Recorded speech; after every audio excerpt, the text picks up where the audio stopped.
She said she needed to feel alive again, so I gave her the freedom to watch everything burn. The sound of shattering glass pierced the heavy silence in the room. Oliver Marks stood motionless, his fingers trembling around a half-empty whiskey tumbler. The thick scent of aged bourbon mingled with something more bitter, regret. Laid out across the marble kitchen counter was a set of divorce papers, ink still drying, like a final wound carved into the remains of his life. 12 years. That's how long he and Natalie had been married. Their house, once a sanctuary filled with shared memories, now felt like a hollowed tomb. Every photograph, every creak in the floorboards whispered betrayal. 2 nights earlier, Natalie had stood exactly where he was now, backlit by the hallway light. Her arms were crossed, her voice detached. "I'm going on a date, Oliver," she'd said flatly. The word date hit him like an icy slap. He laughed then, short, broken, unbelieving. "A date," he repeated, each syllable dripping in disbelief. "With who? Or should I ask how many?" She didn't blink. "His name's Ethan. He works with me." Her tone was light, almost casual, as if she were discussing a new yoga class. I need this," she added. "I need to feel alive again." Alive. That word struck deeper than any curse. Wasn't 12 years of building a life together living? The mortgage payments, weekend getaways, inside jokes over burnt toast. Had none of that mattered? "You hear yourself, Natalie." His voice quivered with restrained fury. "You're married. We made vows. Does that mean nothing to you anymore?" She shrugged, her face blank. "I gave you everything, Oliver. Now I need something for me." He didn't argue. He didn't cry.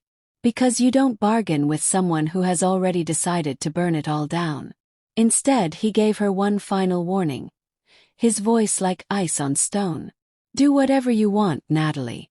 But actions always have consequences." The next morning, Oliver rose early. The sting of her words had crystallized into something far colder: resolve. If Natalie wanted out, if she wanted to shatter the life they'd built, then he'd make sure she felt every shard. He started with himself. A trip to a barbershop erased the overgrown mess atop his head.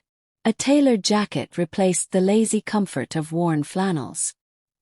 He spent hours scrubbing his neglected car until it gleamed like it had something to prove. That evening, as Natalie descended the stairs in a black dress meant to provoke, he didn't flinch. Her lipstick was bold, her heels sharp, but Oliver? He barely looked up. "Going somewhere?" he asked, voice devoid of interest as he picked up his car keys. Natalie scowled. "What's that supposed to mean?" "Exactly what it sounds like," he replied smoothly. "Enjoy your date. Just remember, consequences."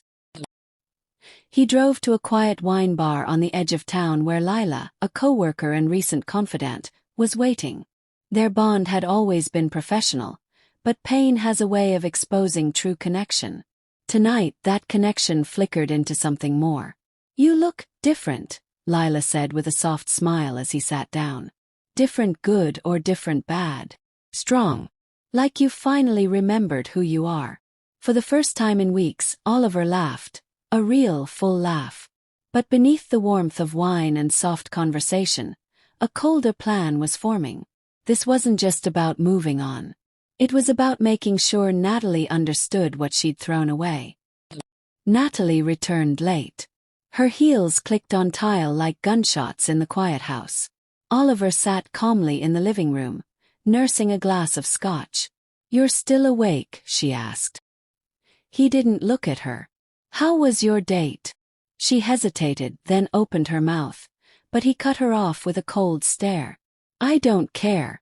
But you will." "What does that mean?" He stood slowly. "It means you made your choice. Now I'm making mine." The next morning, Natalie found the bed empty. In the kitchen was a single envelope, divorce papers and a note that read simply, "Actions have consequences. Enjoy your freedom." But freedom came with a price. Oliver visited his attorney, Damon Pierce, a sharp strategist with a reputation for winning ugly battles.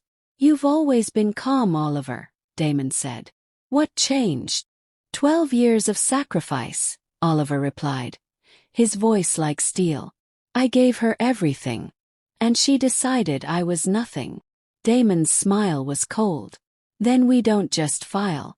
We dismantle. Natalie's day took a turn when her phone buzzed with a message from her boss. Come in. Urgent. She arrived to find Oliver waiting in the office lobby. Sitting beside him was a private investigator, folder in hand. Her breath caught. Inside the folder were photos. Her and Ethan. Different nights, different angles. Dates she said she worked late. Text logs. All times. Even hotel receipts. You had me followed, she whispered. I gave you a rope, Oliver replied. And you built your own noose. Her boss didn't mince words. This violates our code of conduct. Effective immediately. You're terminated. When Natalie returned home, the locks were changed. A neighbor handed her an envelope with a key and a note. Your things are in storage. This house is no longer yours. Natalie had underestimated Oliver. She had believed he'd always be there to catch her, clean up her mess. But he was done being her safety net. With the help of his longtime friend and business partner, Celeste, he ensured every financial tie between them was severed. Bank accounts were frozen.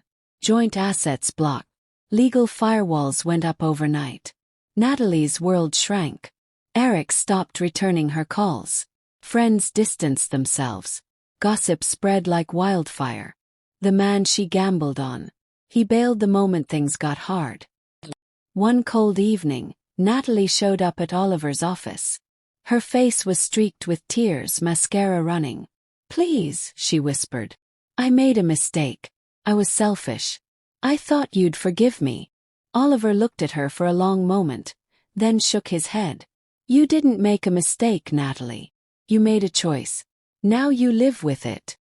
Oliver moved forward. With Lila's quiet strength beside him, he built a new life. One of peace, clarity, purpose. One snowy afternoon, while picking up a bottle of wine for dinner with Lila, he spotted Natalie in a grocery store parking lot, fighting with her rundown car. Their eyes met. This is my life now, she said, tears filling her eyes. I ruined it all, didn't I? Oliver gave a faint nod. We all live with our decisions, Natalie. That's the deal. I'm sorry, she said, her voice cracking. I was so blind. He didn't offer comfort, just truth. I hope you find yourself again. But whatever we had, it's gone. He walked away, his back straight, the bottle swinging at his side, toward a future that no longer included her shadow.